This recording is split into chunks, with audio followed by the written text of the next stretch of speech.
திராவிட முன்னேற்றக் கழகத்திற்கு மிகப்பெரிய ஒரு எதிர்ப்பாக கள்ளக்குறிச்சி சம்பவம் அமைந்திருக்கிறது. குறிப்பாக கனிமொழி அவர்கள் நேற்று முழுவதுமாக கள்ளக்குறிச்சிக்கு வராத காரணத்தினால் இன்று காலை அதிகாலையிலேயே கள்ளக்குறிச்சிக்கு வந்த காரணத்தினால் அப்பகுதி மக்கள் கடந்த 2021 சட்டமன்ற தேர்தலில் தமிழகத்தில் மட்டும்தான் இளம் விதவைகள் அதிகமாக இருக்கிறார்கள் என்றும், குறிப்பாக கள்ளச்சாராயத்தினால் தமிழகத்தில் நடக்கக்கூடிய பேர் ஆபத்துகளுக்கு முடிவு கட்ட வேண்டும் என்றால் திமுகவிற்கு ஓட்டுக்களை செலுத்துங்கள் என்று கனிமொழி அவர்கள் பிரச்சாரமும் மேற்கொண்டார். இணையதளங்களில் அதற்கான வீடியோக்களும் வைரலாக பரவி கொண்டுதான் இருக்கிறது.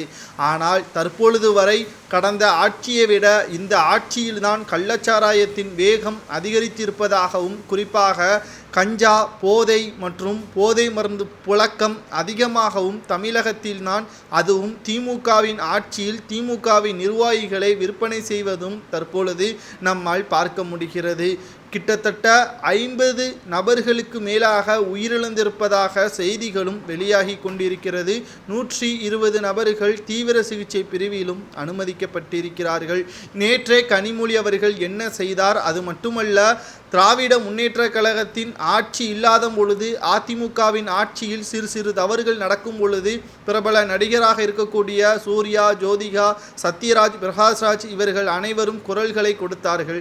ஆனால் 52 நபர்களுக்கு மேலாக உயிரிழந்திருக்கக்கூடிய நிலையில் இதை பற்றி ஏன் இவர்கள் இன்னும் வாய் திறக்காமல் இருக்கிறார்கள்? திமுகவிற்கு ஒருதலை பட்சமாகத்தான் இவர்கள் செயல்படுகிறார்களா? குறிப்பாக கனிமொழி அவர்கள் தற்பொழுது இளம் விதவைகள் அவர்களது கண்களுக்கு தெரியவில்லையா என்ற பல்வேறு கேள்விகளும் எழுப்பப்பட்டு வருகிறது.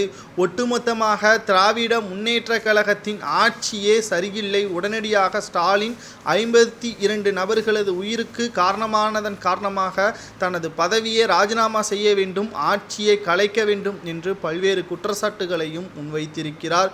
ஒட்டுமொத்தமாக திராவிட முன்னேற்ற கழகத்தின் ஆட்சி மிகப்பெரிய ஒரு மோசமான ஆட்சியாகவும் பொம்மை முதல்வர் மட்டும்தான் செயல்படுவதாக இதன் மூலமாக தெரிய வருகிறது.